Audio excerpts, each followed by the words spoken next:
চারদিকে থই থই পানি, দিগন্ত বিস্তীর্ণ নদী ও হাওরে দূর থেকে তাকালে মনে হবে এটি একটি সাধারণ যাত্রী বহনের বড় লঞ্চ, কিন্তু বাস্তবে এটি একটি ভাসমান স্কুল। ভাসমান এই বিশাল নৌকার ভেতরে গেলেই চোখে পড়বে সুসজ্জিত বেঞ্চে বসে শিশুদের লেখাপড়ার এমন দৃশ্য। হাওরে শিক্ষার আলোবঞ্চিত ও ঝরে পড়া রোধে বিশেষ ভূমিকা রাখছে ভাসমান স্কুলটি। লেখাপড়ার পাশাপাশি স্কুলগুলোতে রয়েছে বিনামূল্যে প্রাথমিক স্বাস্থ্যসেবা ও বিনোদনের ব্যবস্থা। এখানে আরেকটি স্কুল আছে, তাই সেখানে টাকা পয়সা খরচ করতে হয়, তাই আমরা এই স্কুলে প্রথম শ্রেণী থেকে আমরা পড়াশোনা শুরু করতেছি। আমাদের দেশে অনেক সময় বন্যা হয়, বন্যার সময় অনেক স্কুল ডুবে যায়, কিন্তু আমাদের স্কুল ডুবে না, কারণ এটা হচ্ছে পবিত্র ভাসমান বিদ্যালয়, এই জন্যই এটা ডুবে না। বিভিন্ন সুযোগ সুবিধা পাচ্ছে, যেমন খাতা, কলম, বই, পেন্সিল, তারপর ড্রেস, এর পাশাপাশি বিভিন্ন দুর্যোগের সময় ত্রাণ সামগ্রী পাচ্ছে। হাওর এলাকার জনপদের মানুষ সবসময় অবহেলিত, বিশেষ করে শিক্ষার ক্ষেত্রে পিছিয়ে পড়া এই বিরাট জনগোষ্ঠীর বসবাস নিকলী উপজেলার ঘোড়াউত্রা নদী পাড়ের ছাতিরচর ও সিংপুরের ইউনিয়নে। আর্থিক সংকটের কারণে একসময় অনেক পরিবারের ছেলে মেয়ে শিক্ষার আলো থেকে বঞ্চিত ছিল বলে জানালেন অভিভাবকরাও। দেওয়ার পর আমাদের চাহিদা খালি বাড়তেছে, অনেক সুখ সুবিধা হয়েছে। আরো আমরা দাবি করতেছি আমাদের আরো দুটো স্কুল হলে আমাদের আরো সুবিধা থেকে। আমরা বলা তো আছেন না, স্কুল আছেন না, মানে আমরা স্কুল আমরা ছেলে মেয়েরা পড়তেছে পুপি বা সমাল স্কুল, মানে ভালো স্কুল পড়ালে আল্লাহ দিলে ভালো।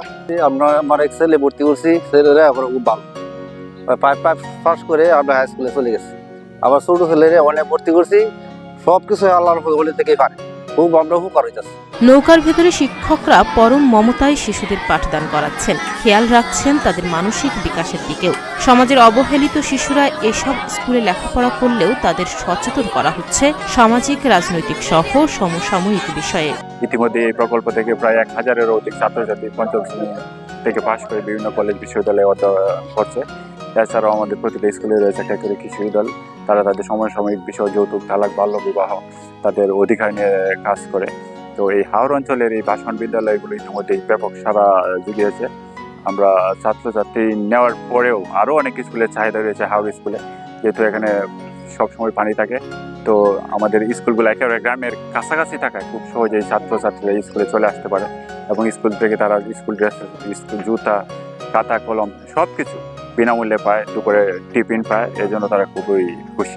চরম দারিদ্র্য সীমার নিচে বসবাস করা এই মানুষগুলোকে শিক্ষার আলোয় আলোকিত করতে বেসরকারি উন্নয়ন সংস্থা পপি চালু করেছে ভাসমান স্কুল। ডিমান্ড অনেক বেশি আছে, যেহেতু এখানে স্টুডেন্টের সংখ্যা অনেক, বিশেষ করে এখানে যারা থাকে তারা বেশিরভাগই চাষবাসের কাজে নিয়োজিত এবং তাদের ছেলে মেয়েরা বেশি এখানে আসে। তারা স্কুলে, সরকারি স্কুল আছে কিন্তু যথেষ্ট না।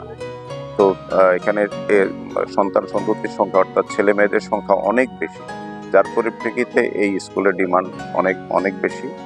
আর প্রতিটা স্কুলে আমরা এমনভাবে ব্যবস্থা করেছি যে 40 থেকে 50 জন এক বেজে পড়তে পারে, আর দোতলা লঞ্চে এটা হলো 50-50-100 পড়তে পারে একসাথে। সুতরাং এইভাবে দেখা যায় যে আমরা ক্লাস 1 থেকে 5 পর্যন্ত এটা ক্লাস হচ্ছে। আর এই 5 পাস করার পরে আমরা যেটা করি, হাই স্কুলে লিঙ্ক করে দেই, হাই স্কুলে ভর্তির ইয়াটা আমরা নিশ্চিত করি যারা পড়তে ইচ্ছুক হয়।